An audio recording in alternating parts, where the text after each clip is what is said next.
My dear things, when you order a pair of colourful cords, which I hope you do, from Peter Christian, don't forget to use the code word blowers, because that will mean you will get a free delivery, which is something. So there you are, Peter Christian and blowers, and a free delivery will result.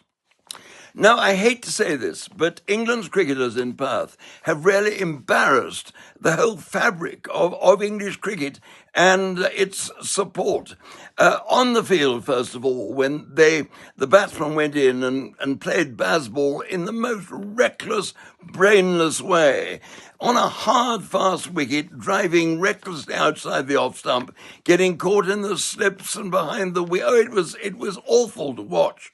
And, I mean, players as experienced as Root were as guilty as anyone.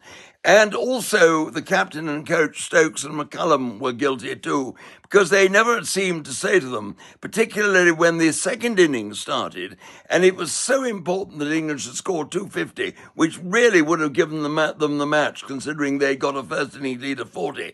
But did the managers, the captain and the manager, caution them and say, look, you've got to go out there and really start playing, working for it, old-fashioned cricket. No, they went like the Gadarene swine, didn't they? They galloped to their death, and that was it. Oh dear, it was indeed very sad. But this extraordinary sort of arrogance, if you like it, of Stokes, who really works on the principle that I know best, I do it my way, and to hell with a lot of you. This really showed itself, first of all, in Australia. And when just in the build-up to the series, the build-up involved only one match in the middle, which was a rather lukewarm three-day affair against the English Lions. So it was, it was not really that competitive, and it was thoroughly inadequate.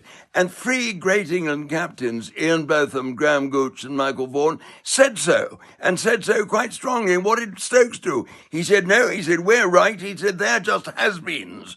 Calling cricketers of that ilk has-beens was pretty insulting. And they don't know what they're talking about. The game has changed enormously since they played. And I know exactly what I'm doing, and we've got an adequate build-up. Well, I mean, that was really an extraordinary approach to it. And Michael Vaughan in particular was very upset by it, and I don't altogether blame him. But, I mean, Stokes and Baz McCullum, his New Zealand manager, they built up an extraordinary sort of iron-framed partnership, haven't they? Where Bazball forever, Bazball is the only way of going, and Bazball they think is right.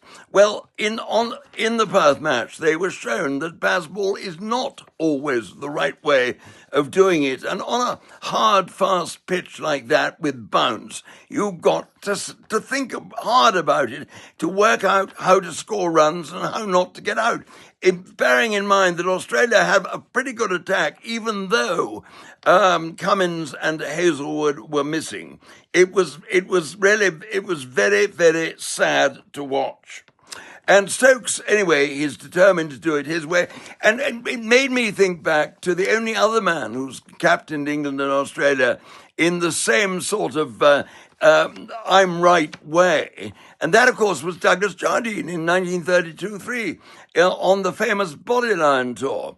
Jardine was terrified of Don Bradman. Bradman had scored so many runs in England in the 1930 tour that he knew that if they were going to win in Australia in 32-3, they had to restrict Bradman. They had to get him out cheaply. So Jardine invented Bodyline, where the fast bowlers, led by Harold Larwood, bowled short at the batsman's body. And, of course, there were no fielding restrictions in those days. 5 short legs and 2 men in the deep on the leg side. And the Australians had no answer to it. And they lost the series.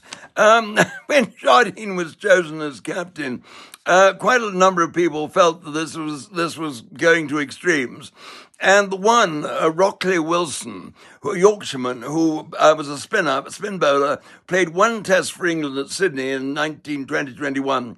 He was a master at Winchester when Jardine was there as a boy, and he knew the chap he was dealing with. And when Jardine was selected to captain England in Australia, Rockley Wilson clutched his Adam's apple, as he always did when he was about to say something, and he said, well, we will win the Ashes, but we may lose the Dominion. He was jolly right too, because I mean there were questions I think asked in Parliament in England about Bodyline. It was felt to be very unsporting, and the Australians really got on their high horse, and in fact they haven't completely come off it even now. They remember that one and think about it. But of course Jardine did do one thing, right? I made sure of one thing. He went on to win the series, and which I hope Stokes does. And if he does, I mean, well, if he does, brilliant, absolutely wonderful. And we've got, although we're all rather, how should we say, anti-Stokes at the moment, at least I am, but I think he's rather let us down. We've got to give him 150% support for what's going to happen now. Winning in Brisbane is always very difficult. And in fact, in my next couple of pieces, I'm going to go through and talk about one or two of the test matches England have played there since the war. They lost, didn't they, badly there in 1954-5, went on to win the Ashes with Frank Tyson bowling incredibly quickly. And then, of course, they won again there in 86 when Ian Botham made a wonderful 139, and we won that series 2-1 as well. But England's successes in Brisbane are very few and far between. So anyway, England have got an enormous amount to do, but Stokes' attitude is rather corralling them all into a sort of insular group. And this is not the way the Australians care for it. The Australians, as I say, are, I think, collectively turning against Stokes' side, which is a pity because the Australians are generous people. Okay, they love to beat us at cricket and at all sport, and they are very, very doughty opponents, and no quarter is given. But they are a friendly people, and they enjoy the English and the English sportsmen, and it is very sad that to see that the behaviour of the England side has really turned the country a little bit against them. But there we are. That is what has happened. So I wonder now what part McCullum, the manager, is playing in this. Baz McCullum, I should say, is a New Zealander like Stokes. Stokes was also born in New Zealand. A lovely man, a delightful man, and his invention was Bazball. Is he backing up Stokes in this sort of display of arrogance? Has Stokes got to a stage where he's believing in his own publicity? What has happened? I don't know. And is McCullum backing him up every inch of the way, or is he trying to pull him back a bit? I hope he is.